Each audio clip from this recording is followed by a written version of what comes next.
Hello, everybody. I want to tell everybody this is going to be streamed also on Facebook Live for the 11 people in America who aren't watching the convention. Jill, I want to start with you because of everyone here, I think Jill's really doing the Lord's work on Odd Mom Out because you are really conveying the strife so many people feel in these mega cities like New York and London and San Francisco, the horrible plight of the people stuck in $3 million apartments looking up and completely eviscerated by all the billionaires around them. So do you feel virtuous? Do you feel good about that? Not the word I would use, but I'll take it. Yeah, I think it's a weird phenomenon where you can be successful and still feel poor. Right, and absolutely. I have so many friends who go to parties and they're like, I felt so fat and dumb and poor. Because you're just around all of these impressive people and everyone always has more in their different echelons of wealth and there's so much conspicuous consumption that there's the Madison Avenue complex of these glistening vitrines of things you can't attain. Right, and it's a really, it's funny when you think of all of the incredible problems cities deal with, but it's a very, very real animating dynamic, I think, especially in New York.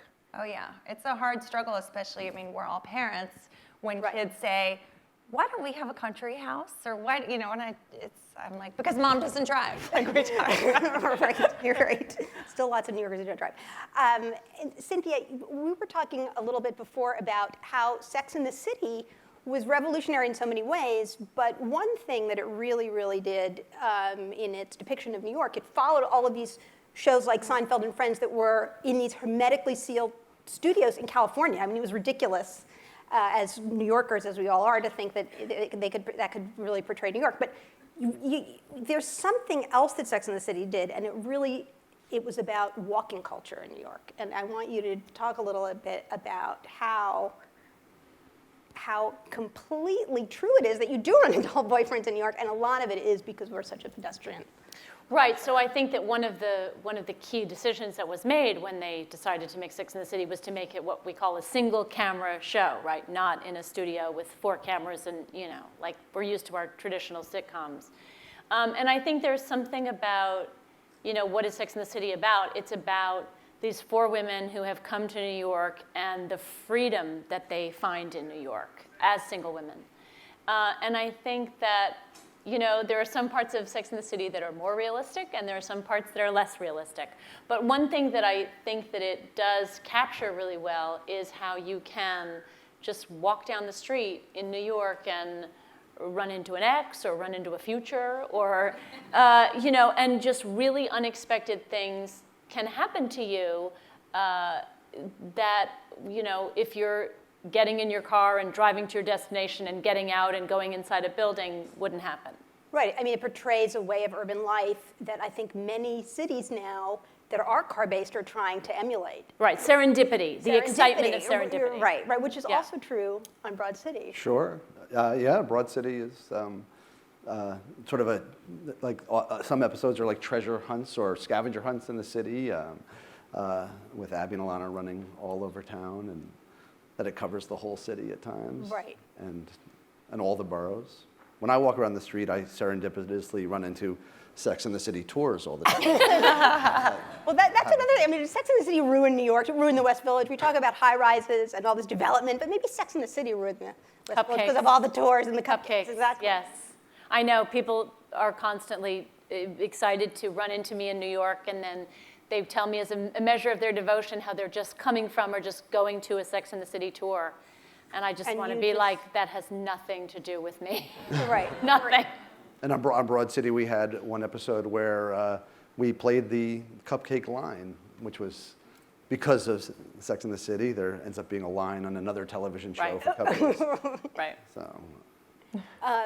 And I wanted to also talk about some of the other shows that we've all grown up watching that were really formative in developing our concept of what a city was like. And what are those shows for each of you? Well, I feel like for me as a kid, the depiction of what it was like to be in a family was so unlike what it was like to be in my family, because I grew up in New York City and I lived in an apartment.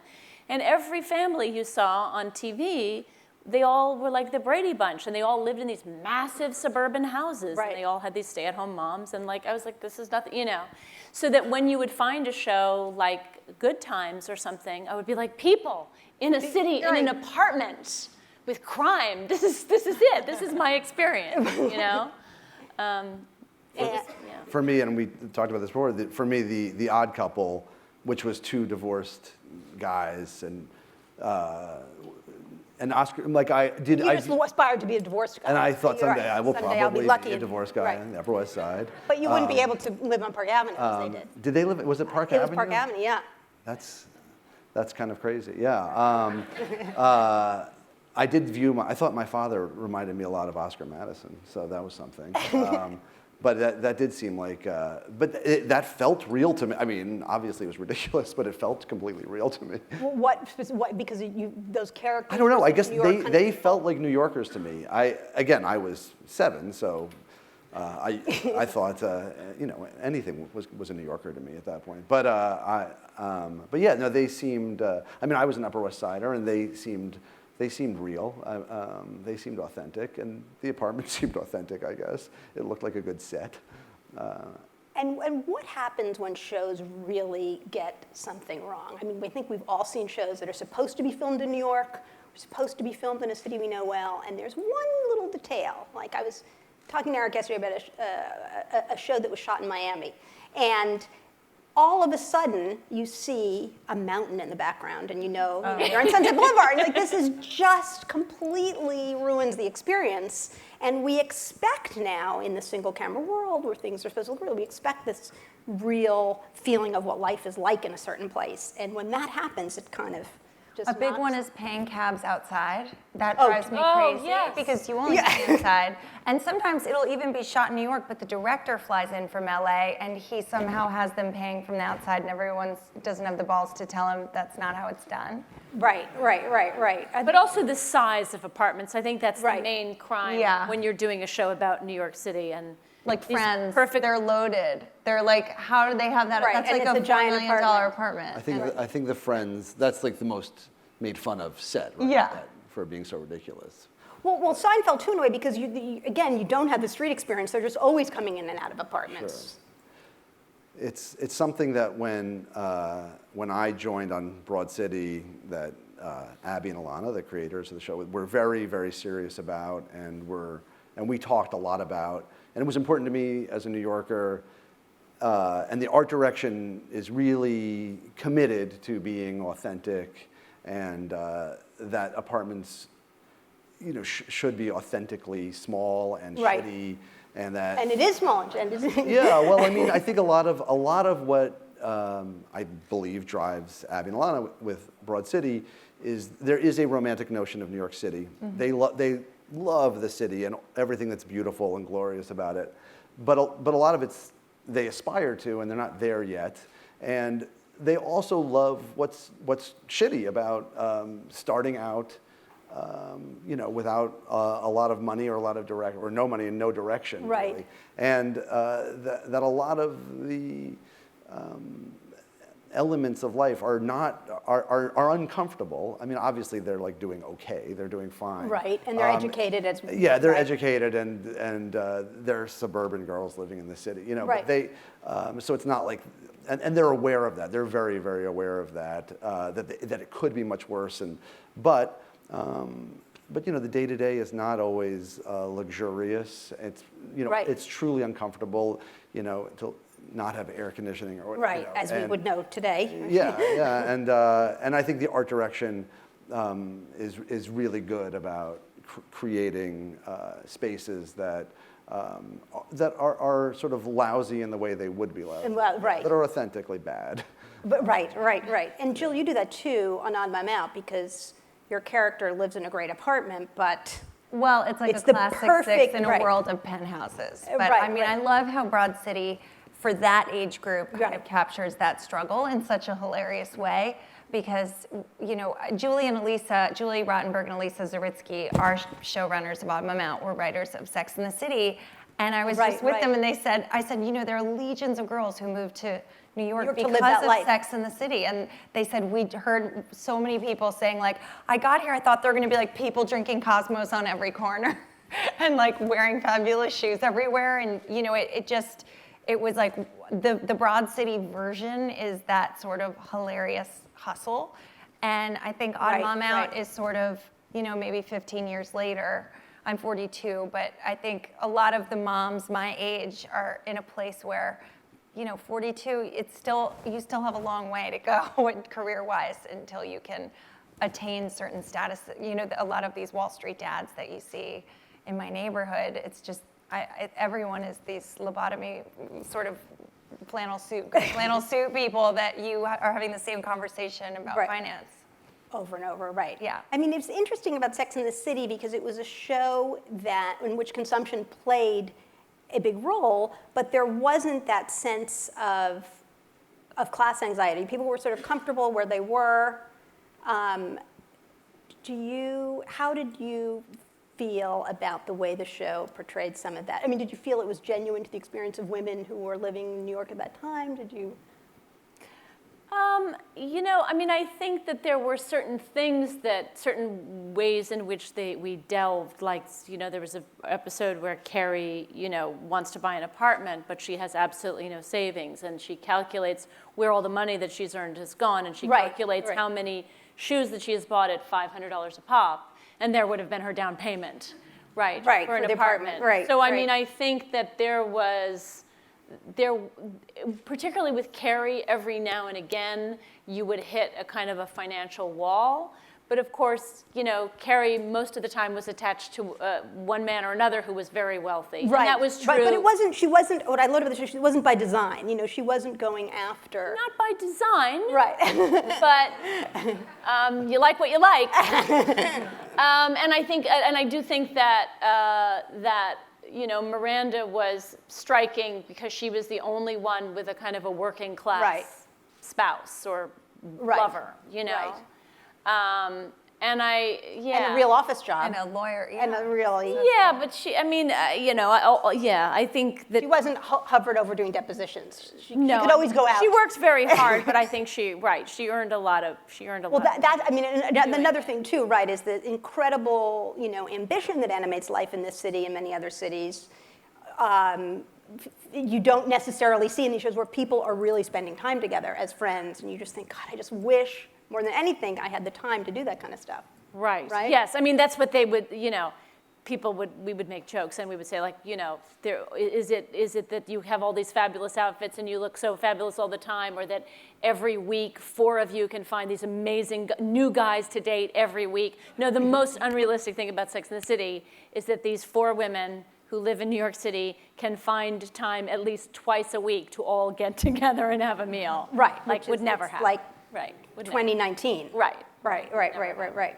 But I do think that you know, girls now deals with, you know, some of that. I mean, of course, those women are younger, but some of the financial realities of trying to live in the city, and you know what I mean. Right. Spends more time, I think, on that. Right, and as in Broad City, everything is brought down so many notches. You know, you're living in Brooklyn. You're not in Manhattan anymore, but not in uber gentrified Brooklyn, but kind of crappy Brooklyn. Yeah. It's good on television to be underemployed and educated, because then you're free, but it's not overly depressing. I mean, to have these characters who can do stuff. I mean, to have the Broad City. I mean, that they. Abby and Alana can do whatever they want, but I feel like that's always the challenge: is how do you not have people on television going about their work lives, which nobody wants to see, unless it's a workplace drama. And I mean, do you feel as though young people who are watching it, not us, but believe, feel like it's an authentic representation of their lives, or do you? I think that the core of Broad City. I mean, it's great that New York is such a big part of the show, but the core is the relationship between Abby and Alana, and I think that the love they have for each other and the nature of their friendship is genuinely authentic. I mean, it really, really is authentic, And I think that that comes across to viewers. And I think that their, you know, their aspirations and their struggles and their sense of humor about the difficulties, I think all of that, I believe that rings, I mean, it rings true to me. I'm not Right. their generation, but I think people connect to it as authentic, because the spirit is authentic. Right. You know, I mean, obviously, like, there's some very broad moments that are not like exactly reality in New York, but I think that the spirit of it, you know, is playing on something that's real always. Right. Yeah. We had a conversation about The Odd Couple, yeah. but which reminded me that you and I had a conversation about another show that really, really framed an image of a city, I think, in the American imagination, but Miami Vice. Oh yeah, Miami. I feel And like. was it good for Miami? Was it bad for Miami? See, I don't think that things that are like we have Law and Order here. Someone could think that there's just dead bodies on every corner, but I feel like for me, growing up, I don't know if you guys had this, but when I got to college and everyone said, "You're from New York. You're so normal. You've never done drugs. You're not a slut. You're not anorexic. Like, what gives?" And I think, you know, it's parenting, and my parents were great, but I went to parties at 14 where I started seeing cocaine, and I never did it because of Miami Vice, because there would be like dead hookers with coke everywhere. And my dad, there was like some guy gunned down with a Raggedy Ann doll was there with blood splattered all over. My dad's like, "Do you see? Drugs ruin lives!" Who needs And so Nancy Reagan to tell you that drugs ruin lives? Yeah, but Miami Vice like pounded that into my little brain. I was like 9 years old when I started watching it. And I just never blown a third nostril into my face. That's really funny. Miami Vice had a profound impact on my life. No, it didn't. I have had a life of cocaine because of I didn't watch Miami Vice. That's not true. I did not. I stayed away from it. I did not need Miami Vice to tell me not to do cocaine. But I wonder if Miami Vice made anybody really want to move to Miami, if it started like in any They wanted to start taking highlight lessons. They wanted to start, right, exactly, in the opening I credits. don't know, the I highlight. think like those deco buildings in that opening shot, it seems kind of balmy and sexy, and I get it. Like, if they did move to Miami, I would understand. There was something sort of seedy but alluring about it. Right. And what about, you know, on the more serious end, a show like The Wire that really is, I mean, I'm sure everybody in this room has seen it and loved it, but you know, a show that is an analysis, a dissection of a city. What do we think a show like that ultimately does for an image of a city? I mean, do people really, I mean, I think like people just have it fixed in their mind that Baltimore is just dead and can never come back. You know, is that a hindrance in a way? As a viewer, I don't know. Yeah, I mean, does everybody feel like Baltimore, man? Yes, let's go on vacation to Baltimore. I felt curious about Baltimore from watching The Wire. I mean, I don't know if to be honest, it's not like I got on Amtrak and said I've got to go explore all these neighborhoods because of The Wire. But I mean, I do think there's a beauty to the show. I mean, just because it's so real, or it feels so real. Whether I'm sure it is. Right. Those were David Simon was a newspaper person. Right. Knew what those guys are amazing writers and knew what they were doing, and the cast is unbelievable. I do think that there's I mean, it feels very alive. I don't know. I mean, I think about like I remember seeing Do the Right Thing, and being a Manhattan kid, and definitely being curious about Bed-Stuy when Do the Right Thing came out, and sort of wanting to walk around and explore there. I was a New Yorker, so that was easy to do by subway, but I wouldn't say I felt the impulse to do the same thing because of The Wire. Right. But it felt it certainly felt like it was really authentic. There are another thing, a show I was thinking of too, and I really wondered, did it really boom tourism, or was Hawaii such a great thing anyway? But I don't know if anybody's watched old Hawaii 5-0s, but the depictions of Honolulu are absolutely rich and gorgeous. And Magnum P.I. And Magnum P.I. was Hawaii, right? I'm sure it was, because he wore Hawaiian shirts. Yeah, he wore Hawaiian shirts. Everyone has mustaches in Honolulu. Also, you guys have all, as we've been having, you guys have all shot here, do great stories about what it's like to shoot in New York and people approaching you on the street. What's it like to actually be in the street? You're often in the street shooting at 3 a.m. It's great. I mean, there was also, I guess it was after Sex and the City had been off for 6 years, I think it was, and then we went back to make the first film, and it was amazing. I mean, we always had, as time went on, we would have bigger and bigger crowds watching, which is very nice, but you have to be sure they don't make, you know what I mean? Like it's, but we had, I mean, hundreds and hundreds of people watching, and they were fantastic, and they were so excited, and they were so silent. Right. Because that's the other thing. It's amazing that filming in New York goes as well as it does, because Yes, that's shocking, really. because hundreds of people, if not thousands of people, are constantly walking by where you're shooting, and they could walk through the shot every 5 minutes, and you could never get anything, but they don't. It's They're not annoying. I think New Yorkers they know that it's good for the city. And I just think of Woody Allen, who blew off the Oscars all the time and then showed up after 9/11 and said, come make your movies here. There is some respect, at least I have, even if I'm annoyed the whole block is shut down. Right, people don't like it on their own block where they live. That's a huge issue in Brooklyn right now. I mean, people have a great animus to the parking spaces the trailers take up. I mean, in many cities really want to welcome a film community. It's great for the economy, and I feel as though here we've kind of reached a tipping point where there's a lot going on. We're angry. I don't know, though. I was a few weeks ago. So my littlest one is 5.5, and he loves movies, and he knows that I know certain actors in movies, and he's fascinated, and he's trying to piece it together. And we were walking home, and there was, well, first of all, we left in the morning, and there was snow on the street. I was like, I don't know, it's May. Why is there snow on the street? Right. I couldn't figure it out. I was like, oh, it must be a movie.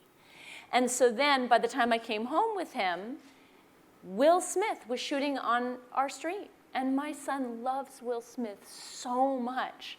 And it was, it was like such a gift for him. And of course, I knew all these people. I knew the director, and I knew all the people on the crew. And so for him, it was just like the ultimate childhood fantasy. Like, not only is Will Smith, like you could see him in person, it's like all you have to do is go home and he's where he is, right there.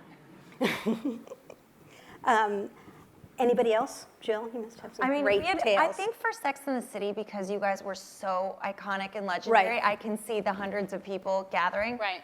For us, when we first started, people, they have signage everywhere by law, but it said Bravo, which is known for reality shows, and we were their first comedy, and people were just sort of like, what the hell is it? Like, there was definitely the classic New Yorker attitude of, what the hell is this? What's it gonna be? Right. And then a couple times people did ruin takes where they would be. On purpose? Really? On purpose, yeah. Just because they were just like, just like goofing around, drunk, whatever, who knows. But we were like, oh, we just do it all over again. But it comes with the territory. I mean, there would be drilling on a block, destroying pavement, and they're talking to the Con Ed guys, but there was always something, but it kind of made it more magical. And it makes it very alive. It does make Is it different to shoot here than to shoot in other cities? I mean, Cynthia probably could speak to that because you've done a lot of movies.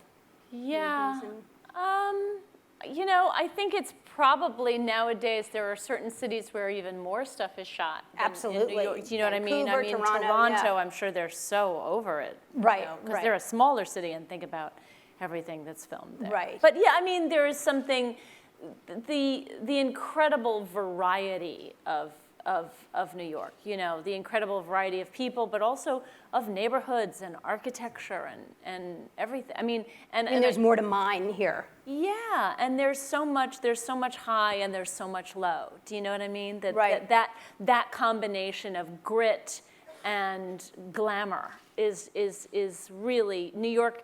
Many places have it, but New York, the highs are so high and the lows are so low. Right, and the fact that the highs are so high, I was thinking about the kind of television we're seeing now. I mean, for many years, from Sex and the City to On My Man, It portrays a rarefied world, and we think about the sitcoms in the 70s, Sanford and Son, Good Times, that were shot, Good Times took place in a housing project. It's inconceivable now to imagine a sitcom, a network sitcom with millions of viewers set in a housing project. And during this election cycle, when Bernie Sanders and Hillary were in New York, it was a lot of commentators made a big deal. It was the first time a candidate had even gone through the New York City Public Housing Authority. I mean, it's such an invisible culture. And how do we feel about that? That we've really lost a kind of portrayal? We feel bad about it. We don't like that. We don't like that. We've really lost the portrayal of working class life, I think, in the urban working class. Obviously, there's those Norman Lear. Norman Lear, that was all. That's all. Yeah, but I mean, to sort of tackle real life stuff that was challenging and not funny, but to make it funny and entertaining and to get an audience and to be insanely popular shows. I think that's hard. It's hard, and I mean, I don't want to indict the networks, but right. I do think it's maybe a different world. I mean, I do. It was definitely just a more fragmented world for sure. I mean, it was cool that they made a lot of those shows when they made them. I mean, again, it's been a while since I saw them, so maybe if I, of course I remember All in the Family really, really right. well, and another I classic, still love iconic New York show. Yeah, I mean, but I don't know if I would see Good Times. I don't know. I'd have to see it again to know whether I would think it was good or right. or right. offensive. I mean, a lot of these things, of course, don't hold up. Yeah, a lot don't hold up. Yeah, but I think the ones you remember do. Do you know what I mean? Mm-hmm. I think the ones that fade are the ones that I mean, and shows are different also in their first year versus their 9th year. I mean, almost all shows eventually go off the road. Right. Right? Yeah.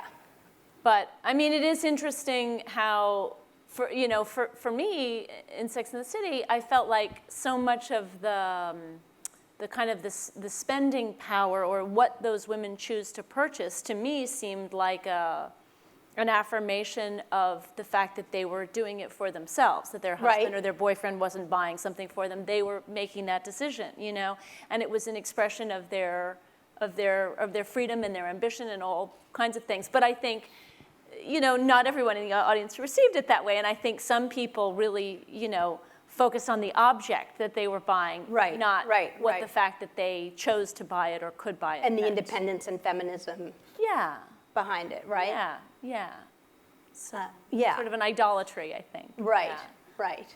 Yeah, we've just lost the kind of, we've lost that sense of economic struggle in some. Well, but shows. I mean, then you have, it's not about cities, but then you do have shows like Orange is the New Black. I mean, right. It's one thing to show, a ghetto, a poor neighborhood. It's another to show, women in prison. If you have Oz and Orange is the New Black. Not that it's, hyper realistic right. all the time, right. but even just that. Right. Exactly. I mean, to return to the 70s theme, a lot of us, I think we all grew up. I grew up outside of New York. You guys all grew up in Manhattan. A lot of us who grew up in the 70s and 80s have this incredible nostalgia for that period of time in New York that we all know was crime-ridden, was a period of decline. Garbage pickup wasn't at its best. Yeah. Garbage pickup was sort of out in the budget. And the culture today, I feel, in novels that have come out in the past year, in vinyl, a show set in New York in the 70s on HBO, we have such a nostalgia for that time in a moment when we're really at a high point of cities. Cities are blooming and blossoming, and 2050, 70% of the world's population is going to live in cities. This is the high moment of cities. 60s and 70s were not. And I'm always trying to figure out, and I have it myself, why isn't there a crack file in Brooklyn Heights? Why do we have this really visceral nostalgia for that time? I think all of you will have interesting things to say about that. Well, maybe because we were kids, and everybody's always nostalgic for what things were like. But I don't know. I mean, I'm definitely super nostalgic for that time period. I mean, obviously, I could get self-conscious saying it because it's stuff we've all talked about before. We obviously know that it's more expensive to live in New York, and there are Right. less creative people who live in New York. And I know when I was a kid in school, and you had a piano teacher or a French teacher, teachers lived not far from school, like on the Upper West Side, and now Right. nobody could be a teacher at school and live on the Upper West Side, or Exactly. maybe it's just such a different city that way, and you could have lots of creative people living in the neighborhoods, and that now are unattainable. So I think that's something to be nostalgic about. I mean, and I think we all like grittiness, and we all watch Taxi Driver and think it's awesome, but I don't know how much we want to live it again. Right. But I mean, I wouldn't walk across the street, from Port Authority in 1982. I wouldn't have wanted to be here. Right. Right. Where we are right now, and it's cool that we're here. So, but yeah, I mean, I don't know. I know I am nostalgic. Me but too, I'm yeah. not really. I'm weirdly not. I Oh. feel like I'm the only You're such an person- outlier. It's weird because I think my memories are so crystal clear of taking the subway with my mother, and it was just covered in graffiti. Right. And my brother was mugged. You know that we had our no radio, No radio smashed. signs, right. They took our radio like 3 times.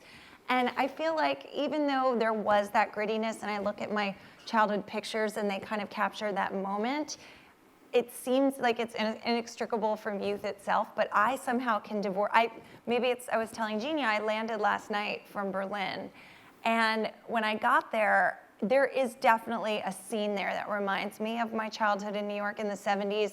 First of all, there is graffiti everywhere. And right. it's not that awesome. Like, it's actually kind of creepy. And there are so many artists there, and I was so inspired, but then there's a really dark side to it too, and I think as children we were shielded from Sure. it, but yes, the crimes, such a high crime rate, and just a lot of weird, like, deviant stuff in Berlin that I saw things I wish I could unsee. I'll just say dungeon. But there's just a super dark undercurrent of their nightlife that, everyone said Giuliani came in here and sanitized everything, and I was like, you know what, that's okay, because I saw what not sanitized looks like at this nightclub, and I was like loofahing my entire body. Like, it's just, I don't think sanitizing is bad. I think it's okay, even if there's like too much Disneyfication, and there is a downside, but like everyone said, they ruined Times Square, but like, why? Do we miss hookers? By the way, just go over a block, like, it's still there. I don't miss that, because I had that feeling in Berlin, and it really did remind me. The tension of. Just, it was very dark and upsetting to me. I do miss the 70s, I do. And I guess I feel like, we talked about this a little bit, that my favorite of all time movie is the original version of The Taking of Pelham 1, 2, 3. Yes. Which is like, I don't know what that is, 74 or something. Right. And to me, the great thing about that, I mean, it's, I think also it's hard also to, in some ways, divorce your experience of living through the 70s and then from the TV and the movies, because it was such a golden age of entertainment. Absolutely. And I think one of the reasons it was a golden age of entertainment is, the 60s were fabulous in their totally unreal, nothing is real, but everything is like laughing and fabulous, right? Right. All of a sudden, the 70s hit the ground, Authenticity, and people look like authenticity. people Right. look like if they haven't been to a beauty parlor. And do you know what I mean? There was Yes, a kind of a absolutely, reality. right. And the thing about the Taking Pelham 1, 2, 3 is, it's a city of not the most attractive people in the world. There are all these different ethnic types, Right. and a lot of them are grumpy and they talk like this, But what's amazing is they may be in bad moods and all of this stuff, and they work together in an incredible way, and they vanquish like, ooh, Robert Shaw, and he's so English, and whatever. But it's like, but the New Yorkers have got it in the end, Right. And I think there is something that one of the things that I'm nostalgic about from the 70s is a New York that is for itself. And that it is, the sanitizing of New York. And not a global. Right, the sanitizing of New York, empire. like, who is that for? Like, I understand, I don't miss walking down 42nd Street either. I mean, that was Right. horrible.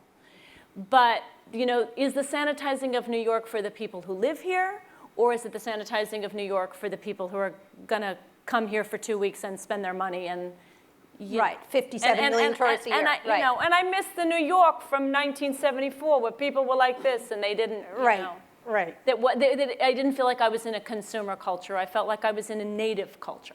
And that's Exactly. I think we're going to open it up to questions. So we're really excited. We're going to take questions from the audience, and we've gotten a couple over email. I should also mention to anyone watching this on Facebook Live, if you type questions into the comments on Facebook Live, I think I'm looking at the camera right now. I have no idea. We'll see your questions in the comments for Facebook Live. And before we jump in, and we're going to take questions from the audience. If you have any, please feel free to raise your hand. But I think we'll just start with one that came over. There's actually two that came over. The first is, and I feel like this is the most important one to start with. Jill, where did your skirt come from? Because it's gorgeous. It's a dress. It's a dress. Marc Jacobs. Okay, there you go. Who had ever. So the other thing, so I'm actually juggling like 12 screens right now because we've got questions over Facebook Live. On Twitter, there's been this huge debate over what the best New York television show was. And some that came up, and as this actually ties to a question that was asked, is Night Court from the 1980s, The Jeffersons, right? These shows that featured a part of New York, a population that's very different from many of the shows that are being produced right now. And someone had asked, why don't we have shows right now that show us the struggle of lower income people? What does it say about New York and about this country in 2016 that most of the people who are on shows are people who are doing fairly well or hopefully will do well someday? Is that a question about New York or a question about the people who are on TV programming the shows? Well, as someone who's making one of those shows, certainly the girls in your show, the women in your show, don't have a lot of money, but they're on an upward trajectory. Sure. And you guys had this whole thing that broke, or Girls, the television show Girls had a whole thing that broke out over not having enough people of color on the show. You guys are very, very diverse. You had Hannibal Buress from the start. Tell me how you think about that. Well, I mean, I know it's very, very important to Abby and Alana in Broad City that the show be diverse because it reflects the world that is their world. Again, I think they're just going for their own authenticity, which is all anybody can do. Is go for the authenticity that they know, you can't make up somebody else's story, and I do think it's on the networks and all the different executives to want to reach a more diverse audience themselves and to seek out the talent to create that stuff, because I can't write a housing project show. It would be completely offensive. Right. I would definitely not want to see a housing project show that I write. And I don't think anybody should want to see that. But I really wish that there was more obviously, like, people debated the Oscars, the diversity. I mean, I guess the Emmys were super, or the Tonys were diverse. I don't know, but it's all you can do is make what you know, and then hopefully the people in charge of picking what goes on television will want to reach a more diverse audience. I also think part of the problem is all the reality shows is that people, the other side of the pendulum, because I don't watch reality, so I want the escapism, I want the opposite of reality. So I watch Game of Thrones, I watch Mad Men, I have enough reality with my life. I don't want to watch real people. So I go to the opposite extreme. So I think it just widens the chasm. I also I think in a time of egregious social inequality that we're living in now, people do want those aspirational shows about wealth, as all of the reality shows, so many of them are, the $1 million, gajillion dollar realtor shows, all of that, the Real Housewives. And it is very much like during the 30s and the Depression, you saw movies where all these grand drawing room comedies of people in gowns when people were poor. I mean, I think that's a factor too. I think I saw it. Yeah, sir, right here. We actually have a mic that we can. One of the TV shows that you did not mention is The Honeymoon. Yes, I was thinking about that. You have a garbage man and you have a bus driver right. living in an apartment in Queens with no ambition to move to Manhattan, with no desire to get rich. What changed? That That's a fantastic question. I mean, I think, certainly now, that's a long time away. That's many economic cycles since the honeymooners, but there's this incredible, money is everything. There's incredible aspiration among college graduates, right, to make money. But don't you think even at that time, that show was sort of striking in its starkness? Yes. I mean, it's really, I admire the honeymooners, and I sometimes watch it, but sometimes it's too depressing for me, frankly. It's also that apartment. Again, wow. it's very hermetic. It's a very different way of storytelling. I mean, when you had it's basically a play. It's one set, and now that we live in this single camera world where we're all over the place, so you could tell the story of a person, of a family at the end of the day. But it's also, the Jackie Gleason character, he's basically a guy who can't catch a break. Right. Yes, He can't catch a break. Yes, it's right. Roseanne has a much rosier picture Right. of the world than the honeymooners Right. is like, It's demoralizing. he to loves watch. his wife and that's pretty much it. Right. And he's Right. not homeless. That's pretty much it. Let's go, if you don't mind, here. Again. Hello.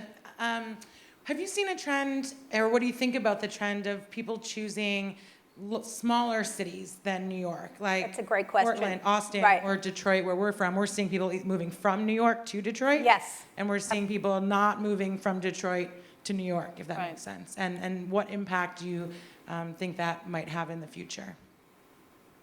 Well, we were talking about Portlandia, and I was saying, Jared the other day, is that a show that, are Portlanders thrilled to be depicted on TV, or do they just think, oh, this is a ridiculous cliches and it's nothing like how we live?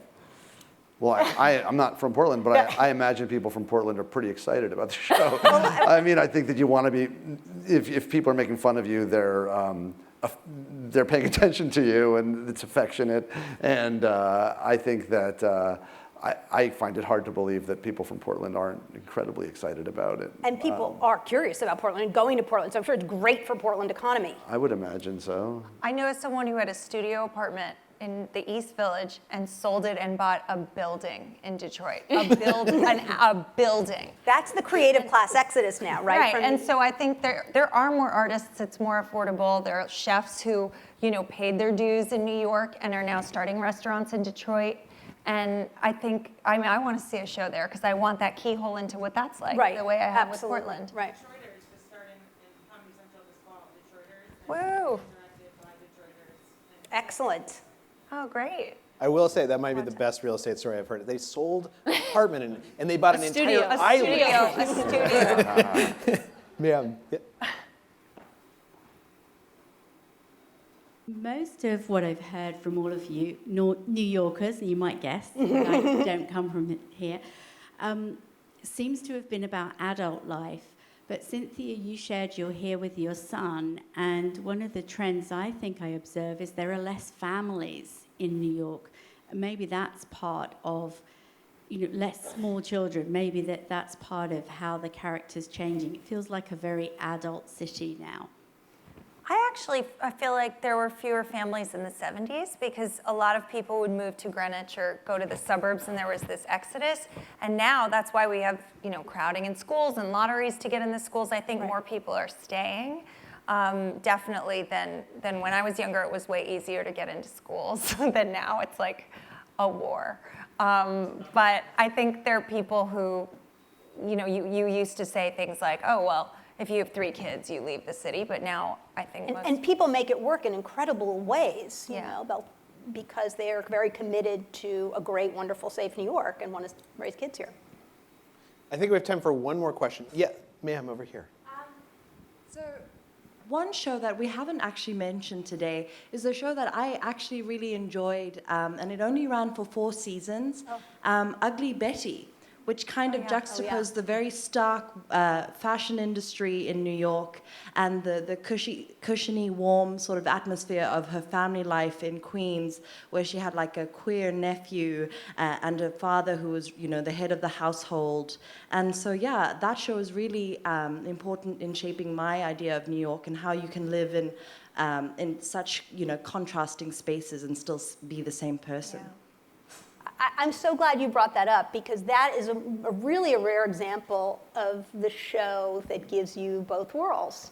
And New York can feel like such a divided place, and it really, I think, exposed a lot of what life is like here for people. And so many people who are here, they have come here specifically to escape their families. Right. And so to see someone who is like moving and shaking in this glamorous world, but at night they go back to their family. And, Right, exactly. You know, there is sort of old-fashioned and whatever as anybody anywhere. Right, Yeah. exactly. I want to thank you guys so much. It's been wonderful to talk to you. Thank you. Thank you. And let me invite all of you. We're going to have cocktails outside in the lobby.